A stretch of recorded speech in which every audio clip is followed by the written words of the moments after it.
And one of the ways they've done it is they have refused to hold people accountable to the basic standard of decency. These young people need to learn from us that we will not tolerate violence, that there are other ways to deal with conflict, and we're not mandating that. Winsome called them out on it. And I called her the next day and I said, you know, Madam Lieutenant Governor, maybe I'm out of line for doing this. You know, you gave me your cell phone number. This is the one time I'm going to take advantage. And I said, I want to tell you how much I admire that you did that. And she said, oh, they're all over me, John. They're beating me up. And I said, good, because now we're seeing everybody's true colors. And I'm standing with you then. I'm standing with Winsome now, because she's got the strength to say this is right and this is wrong and stand up for the people of Virginia. And if you'll indulge me for just a moment, let me talk about why I'm running, okay? I'm not going to turn this into a beat-up Ghazala Hashmi session. Maybe for a couple of minutes I'll do it. I don't know. Yeah. Look, you got a real choice, and it's a clear choice when you're voting for Lieutenant Governor. You have a woman who is the self-described leader of the progressive wing of the Democrat Party. That's Ghazala Hashmi. I think if she was right here, she wouldn't be mad at me about saying that. I think she would embrace that. She certainly has embraced it during the time she's been in the Senate. She is the one who kept the schools closed for an extra year when we knew that that wasn't necessary and we saw the damage it was doing to the kids. She is the one trying to change the state forms from mother to birthing person. I say no to that. I don't know how you feel about it. I say no to that. She's the one who is pushing the legislation to say that it's fine if boys want to compete in girls' sports. I say no. My sister was an athlete in high school. She went on to row crew at Clemson University in South Carolina. She's a better athlete than I ever was. You think her brother at the age of 54 is going to let anything happen in this state that's going to prevent the next generation of young female athletes from achieving their true potential? I say no to that.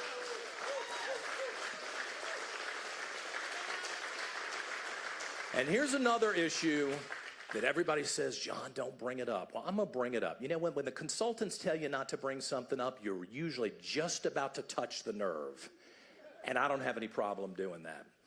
After October 7th in Israel, which was an atrocity, innocent people, not that it's okay if it's military people or cops, but it wasn't military people or cops. Innocent citizens are slaughtered and brutalized in Israel.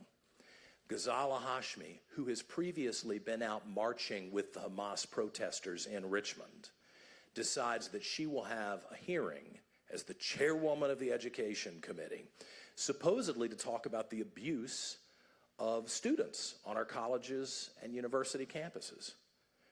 Except she forgot to invite the Jews. You think that was an oversight? I do not. I do not. And I'm one of the few people in the state who's going to say that publicly. I don't think that was an oversight. I think it was very deliberate. And I think she should be held accountable for that. The first time I called it out, someone came up to me and said, oh, you're an Islamophobe. You know what? I lived in the Middle East. Most people don't know that. I actually put my head on a pillow in Bahrain and Kuwait and the Emirates, in Iraq, in Baghdad and Erbil. Don't you lecture me about the Middle East. I've been around this world, and I'm not going to allow the conflicts on the other side of the ocean to come here and be cultivated in our own population. You deserve to live in peace. You deserve to live in solidarity. John Reed is going to stand up and make sure that those problems don't become our problems, no matter what anybody else does. And I'm going to stand up for everyone. We had a reporter who said, you only are saying that because you're sucking up to the Jews in Virginia. No. Please don't misunderstand. I'm going to stand up for the Muslim students too, because no one in Virginia who is going to school or going to work or walking down the street should ever feel like they've got to look over their shoulder and wonder whether they're going to be attacked and whether the rest of us are going to look away. I will not look away. I'm going to stand up for peace and freedom and prosperity in this state. That's why I quit the radio station. That's why I gave up my paycheck for the opportunity to run for lieutenant governor.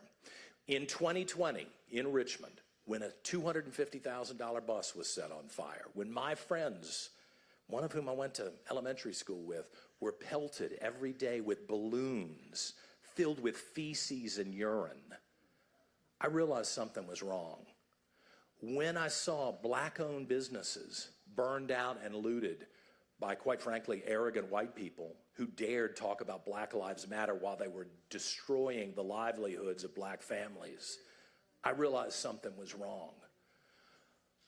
When a black city councilwoman, a Democrat, with two little black kids, is being terrified every night and harassed, and the mayor won't do anything about it, people shooting laser beams in her children's rooms to try to terrify the kids, no one wants to report it, no one wants to do anything about it, I knew something was wrong.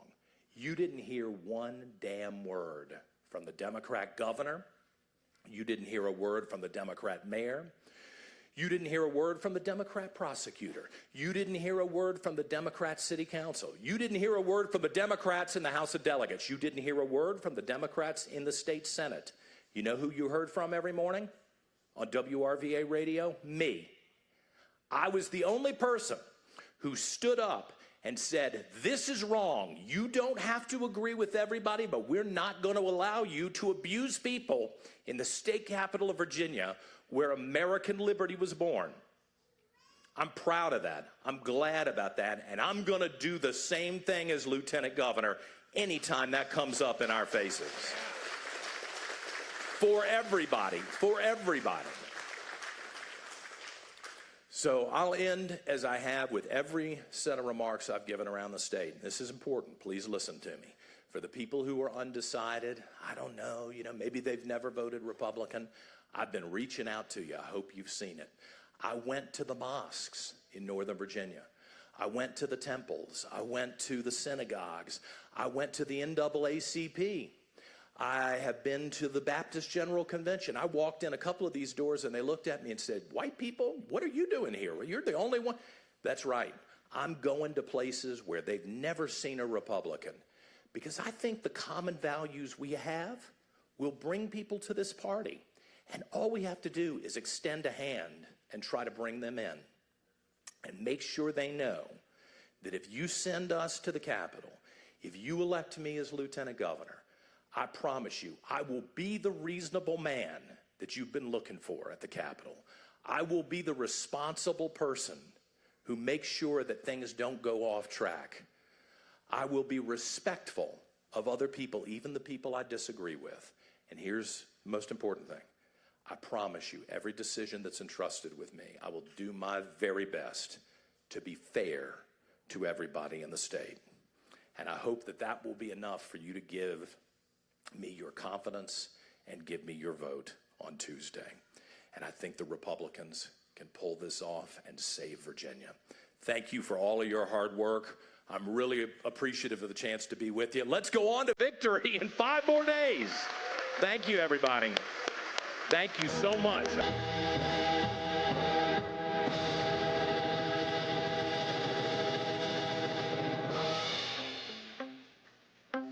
Please welcome our current Lieutenant Governor and the next Governor of the great Commonwealth of Virginia, Winsome Earle-Sears, and her husband, Mr. Terry Sears.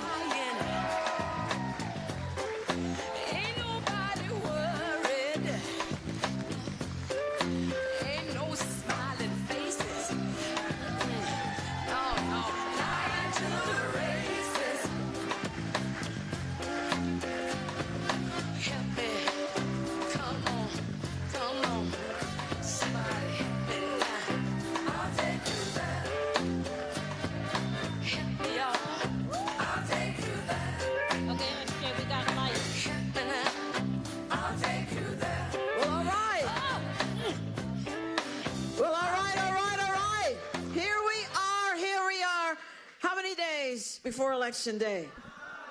Oh, no. I wouldn't say 5. How many of you were in the military? Show of hands. Okay, so you already know it's not 5 days. It's 4 days and a wake up. It's 4 days and a wake up. And so when we ask, you know, in the military, we always ask, how short are you when we're coming to our end of our contract? And we like, this short. That's how this election is. We're almost there. We're almost there. And we're going to do it. We're going to do it because, folks, we didn't come this far to only go this far. We want to make sure that all the successes that we've had will continue, and they will continue with me as governor. And they will continue with John Reed as lieutenant governor.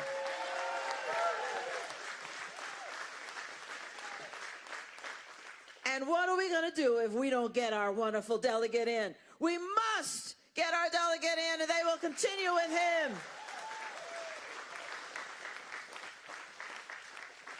If he does not win, we don't win back the House. It starts with our delegate, and we need to make sure we get everybody in the whole ticket. Up and down, we've got to win. And what are we trying to win? Very good question. We've got to make sure that you keep as much of the money that you earn in your own pocket. That means we're going to keep your taxes low.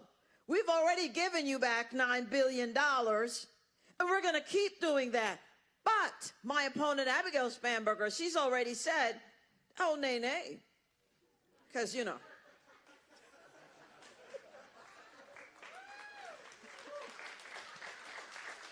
You have to forgive me. You see, I'm all dressed up because I just came from the Senate, where we speak in very old English terms. And, you know, it kind of gets out of you a little, you know, you got to work it out. And, we'll say, for example, for what purpose does the senator from Eastern Fairfax County rise? And he'll say, I rise to speak to the bill, Madam President. And I'll say, the senator may say on. You see what I mean? So it's kind of nay, nay. I got to work it out of my system. Listen, you got to have fun in this job. Otherwise, you know, it'll drive you to drink, I think. Listen, my opponent, Abigail Spanberger, has already said that she's going to tax you more. Believe her. That's what her party does. Always the Democrats will tax you more. We don't have to look any further than Maryland, where Marylanders were left with a $3 billion budget surplus by a Republican governor. But of course, that's what we do. We had a $10 billion surplus so far since we've been in office.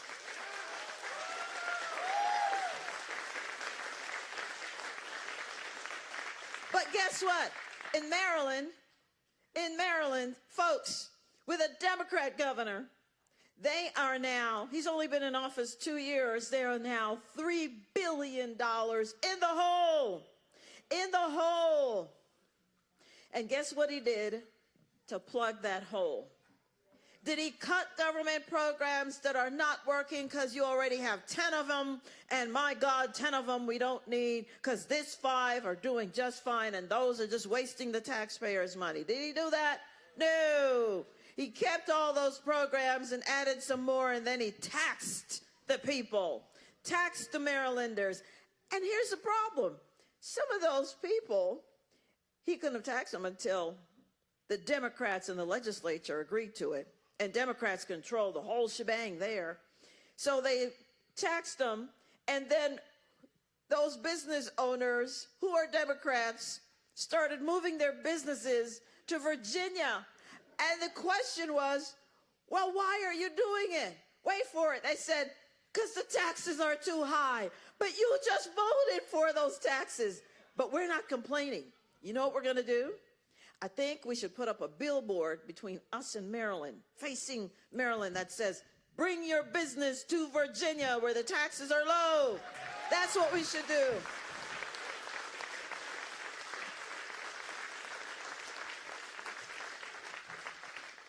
you know, this is just common sense. It really is just common sense. But I'm talking to people sometimes, and I remember, you know, like one time, I'm talking to somebody, and I'm looking at a chair, and the person would be like, well, that's a tree that hasn't reached its potential. I mean, you know what you do with somebody like that? You just walk away. You're never going to agree on anything. Well, if it's a tree that hasn't reached its potential, well, what are you doing sitting on it? You see what I mean? These are serious things. These are adult behaviors we're talking about. I want my taxes. I don't want you to keep taxing me to death. That's simple. And that's another reason why we are finally going to get rid of the car tax. We're going to get rid of the car tax. It's time. You know, we could have gotten rid of it this year.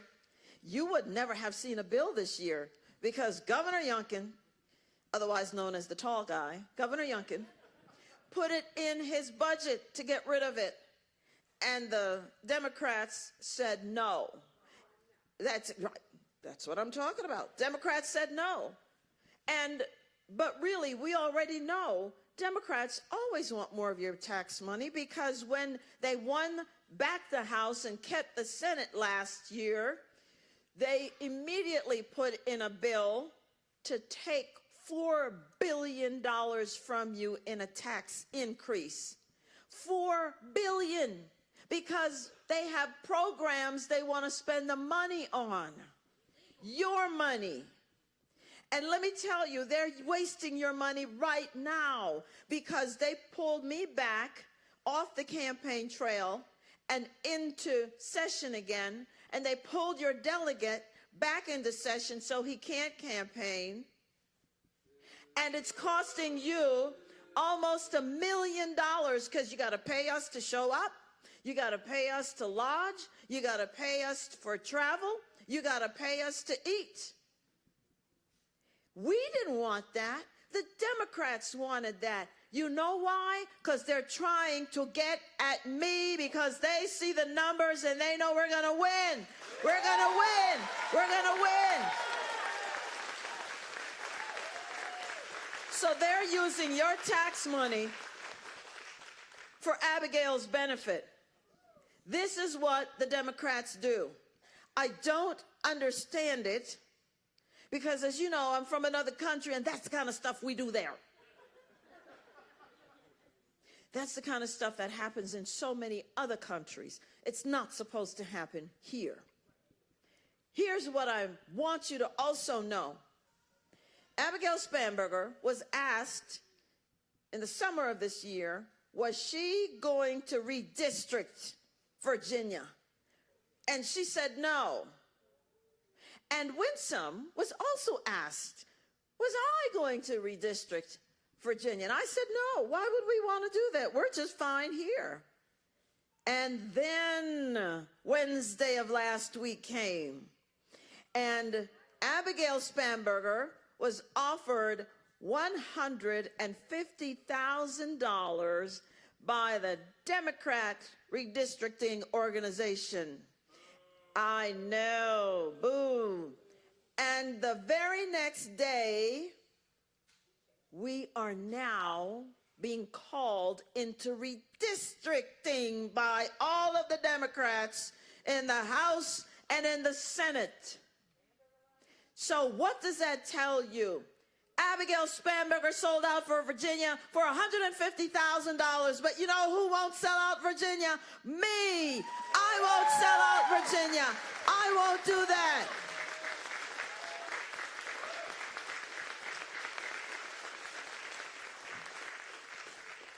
Because you see, I left politics 20 years ago, and I've now come back. You think I've learned a thing or two? Yes. And that is, I don't like mealy-mouthed people talking to me. I want you to give it to me straight. Just tell me how you're going to be. Tell me how you're going to vote, and I will make the decision if I want to vote for you or not. I don't have time for nonsense. But that's what Abigail is doing. You know, the same thing happened when I was running for lieutenant governor. My then opponent said she was not going to take money from a certain company. And then, lo and behold, we discovered she had taken $100,000 from that company. And when she was asked, why did you do it when you said you weren't going to? She said, because I need the money. Well, politicians are always going to need the money. That means she couldn't be trusted. And for $100,000, and apparently the price has gone up. My opponent, Abigail, $150,000. $150,000. It is kind of low, isn't it? The problem that I see with that is if you will sell us out when you know we're going to find out very quickly, what will you do, Abigail, behind closed doors? No, excuse me, I'm sorry. Abigail, what will you do behind closed doors when we can't see?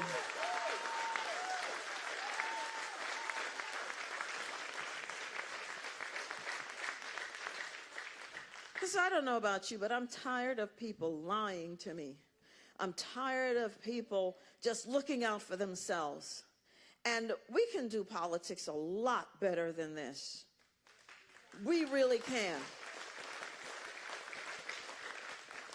Here's something else. So we've talked about taxes and we've talked about some money. You know, we want to make sure that we keep our law enforcement right with us. We need law enforcement. We need Department of Corrections personnel. We need to be safe. Do we have any realtors in the house? All right. Realtors would tell you when people are buying a house, they want to know, what is the crime rate like in the neighborhood? You know who else wants to know that? Businesses, job creators. When they come to Virginia, they want to know, what is the crime rate like in Virginia? And by the way, is anybody getting prosecuted if they steal our inventory? If they break into our business? They want to know these things. But you know who's soft on crime? Abigail. Because Abigail voted to keep our borders open. And so drugs came across. Fentanyl, which was killing so many Virginians every week. Child sex trafficking came across. Folks came across, we didn't even know who they were because they didn't have any documents. And you know, I went to the border myself because I wanted to see, because the media told us, you know, the nightly news that we saw people streaming across, don't believe it. They're not really doing that. No, your eyes are fooling you. So I wanted to see. And let me tell you, the people of Texas, we owe them a debt of gratitude because they spent $15 billion of their own tax money to protect us. Money that the Biden administration never returned to them. Never. Can you imagine you and your tax money being used to protect the border? Isn't that a federal function? Exactly. The border of Texas is as long as from Atlanta, Georgia, to Portland, Oregon. That's how long it is. And the people of Texas took it upon themselves to do that for us. And when I went down there, you know, I could see why people want to come to America because, you know, I'm an immigrant myself to this great country. And when I look across, Mexico is there, and here I am standing, and the Rio Grande River is, you know, between us, and I'm looking at the American flag on the flagpole. Beautiful.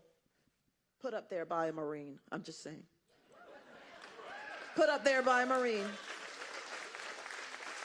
And I'm looking at it. Tears came to my eyes. Because I know the opportunities that are here in America. I know why they were throwing their children over the fence, literally planting them in the soil. Because they know if they can just put a foot on American soil, the trajectory of their lives will go like this. Because that's what happened for me and my father.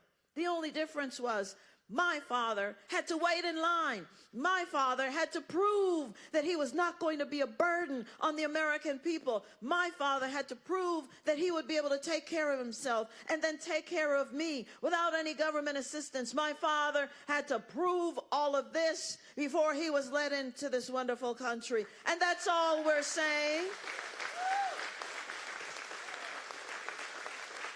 That's not a bad thing. We have to know, are you running from something like a murder charge, or are you running to something like liberty, like freedom? It's not hard. How many of you have a front door? Exactly. Well, the border is our front door.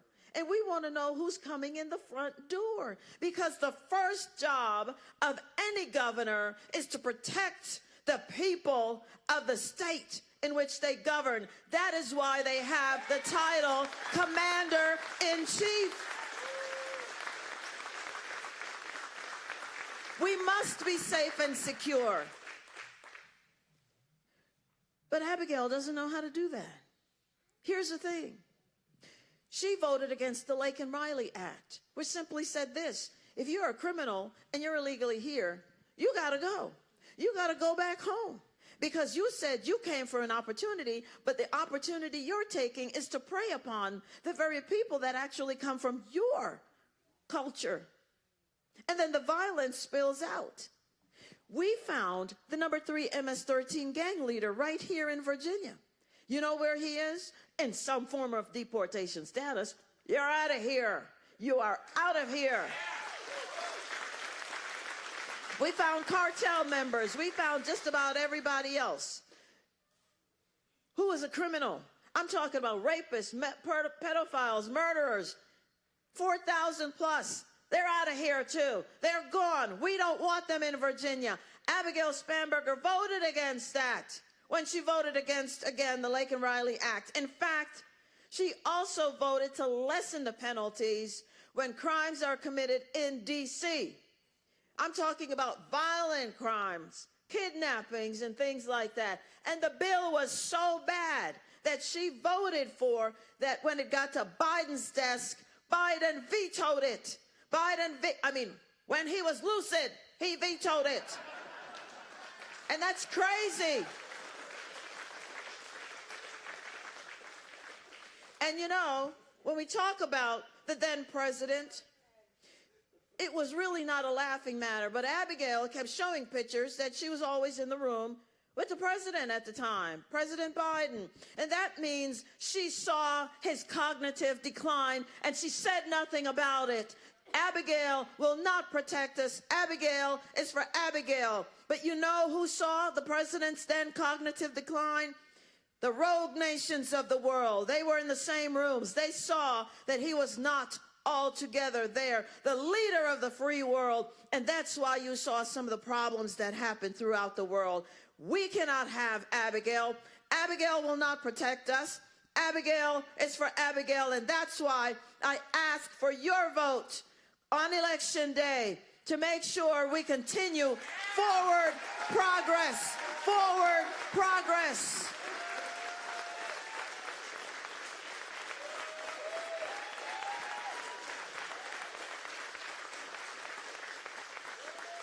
So we've talked about taxes and public safety, and, you know, we want to make sure, again, we keep our law enforcement. That's why, again, I have more than 80-plus sheriffs all over our great Commonwealth who are supporting me, and it's more than anyone has ever had historically. And, you know, when Governor Youngkin was about to talk about that, and he said, and Winsome sheriffs, and I was about to say something, and he said, I got this, Winsome. And it was because he knew I was about to say, Governor Youngkin only had 50. I have 81. And they include Republicans, but yes, Democrats and independents too, because they know what time it is.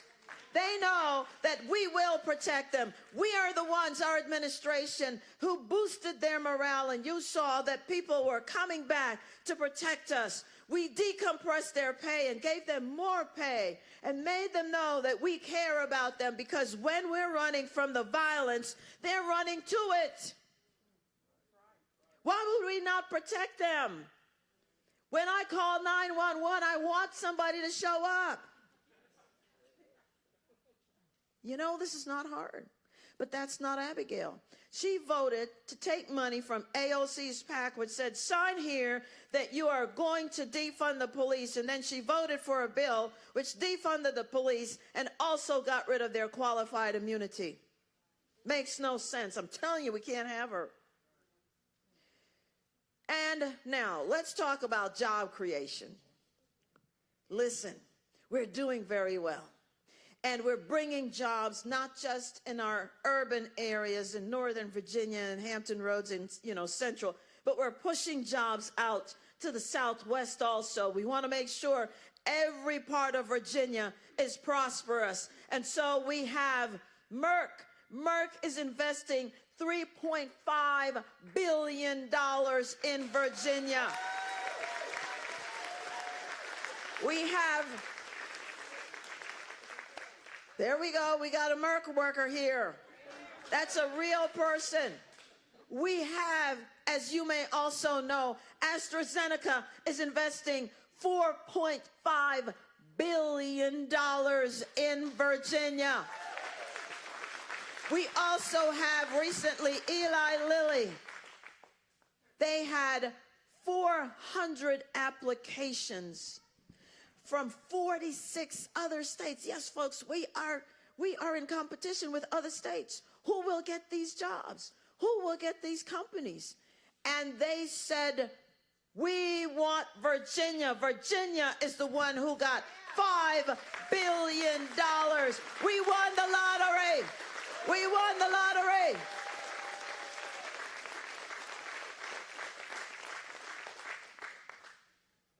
And we're also making sure that when it comes to energy, because we're talking about business still, that energy is where it needs to be. So we want to make sure, because we saw that there were over 800 mining jobs that were gone from the Southwest just this summer. Folks, that cannot continue to happen. And you know who knows that now? Bill Gates. Did you see that yesterday Bill Gates has now said, well, this climate stuff, we're being too hasty on that. Let's talk about the quality of life. That doomsday stuff, that's way out there. Well, thank you, Bill. We've only been saying that all this time because, China didn't care. China's still producing those wind turbines that he and Abigail love, using coal, using fossil fuel, lubricated by fossil fuels. Who were they fooling? Nobody. Folks, we cannot have Abigail because she says only solar and wind. And the battery life, by the way, for solar and for wind, 46 hours. And then what? Then what do we do? Exactly. So we need all of the above. Clean coal, we need oil, we need renewables. Yes, we need nuclear, and we need natural gas. Remember when the environmentalists loved natural gas? Every bus was a natural gas bus, and suddenly not anymore. It's just solar and wind. I tell you what, let Abigail Spanberger solar and wind herself to California. Let her do that. That's what they want there. This is nonsense. This is real life happening. This is real life happening. Exactly. Whose phone is that? Folks, we cannot have her. In the Southwest, for example, these folks are suffering. They're having $800 to $1,600 bills. I get a $250 gas bill, and I get upset. I get upset. We cannot have her because every single Democrat voted for what we call the Clean Economy Act in Virginia, and it immediately drove up our energy costs. And now she and the rest of every single Democrat who voted for that bill, they're going to swoop in and save us. Well, the same horse they rode in to try to save us is the same horse they can ride on out, and we don't need that. Because they're the ones who cause the problems. Don't let them fool you. I will repeal the Virginia Clean Economy Act because all it's doing is cleaning out our pocketbooks. We can't afford them. You know, we just got to make sure that we're not just voting for the next 4 years. We're voting for our future. We're voting for our children and our children's children. We want to make Virginia the best place to be, where you can be prosperous, where you can live your life. And the other thing is, I don't want to keep fighting the Civil War. I'm tired of it. I'm tired of the racism. I'm tired of that.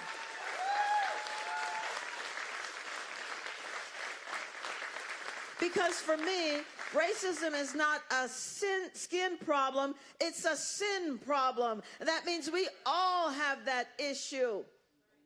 But some people, they keep fighting and putting black people against white people and etc. And I'm tired of fighting that fight. How else my father came to America at the height of the Civil Rights Movement, 17 days before Dr. King gave his I Have a Dream speech.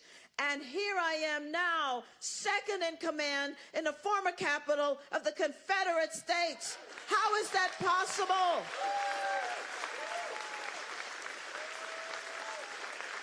We are not 1963.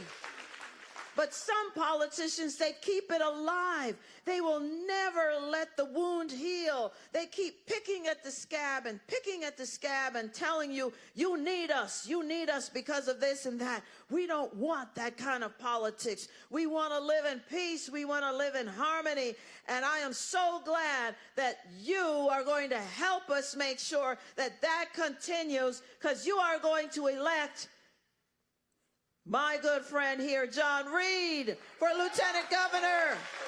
You're going to elect Attorney General Miyares for Attorney General. And you're going to elect me. I humbly ask for it for Governor. God bless you. And our delegate, come on up here. And God bless our great United States of America. Come on.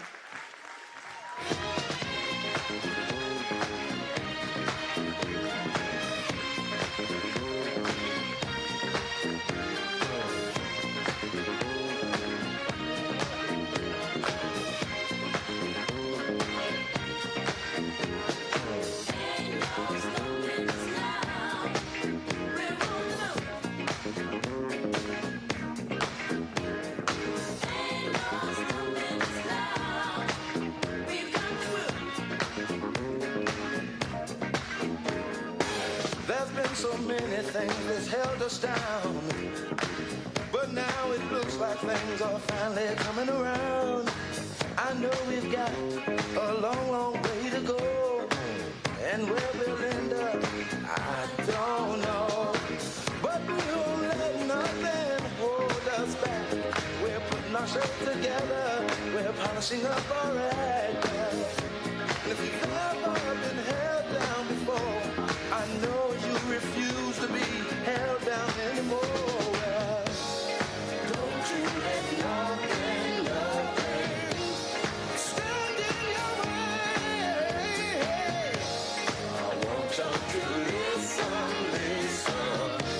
to every word I say, every word I say. Ain't no stopping us now. We're on the move. Ain't no stopping us now. We got the groove. Ain't no stopping us now. I know. Ain't no stopping us now. We got the groove. We got it. I know you know someone that has a negative vibe. And if you're trying to make it, they only push you aside. They really don't have nowhere to go. Ask them where they're going, they don't know. But we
few days left until the votes are tallied in the pivotal off-year election here in Virginia. Democratic nominee Abigail Spanberg, 3, 2, 1.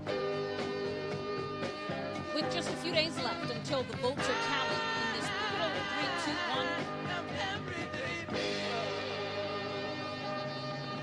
With just a few days left until the votes are tallied in this pivotal off-year election in Virginia, Democratic nominee for Governor Abigail Spanberger making her case, and Lieutenant Governor Winsome Earle-Sears, the Republican candidate, making her case here in Rockingham County.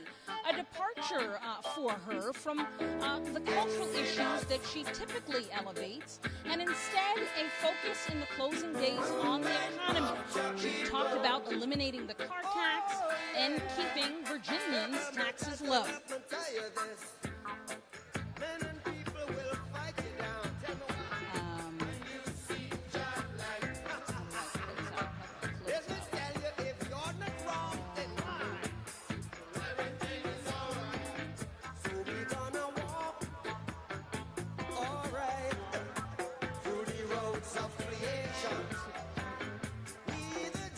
And it's not been the final week on the campaign trail that Earle-Sears has really wanted, because she is the lieutenant governor and has to preside over the state senate in Richmond. She has had to participate in that effort that state Democrats have taken up to begin the process of redistricting. She lamented that, being pulled off of the campaign trail for what, in her view, is partisan reasons. Still, though, Republicans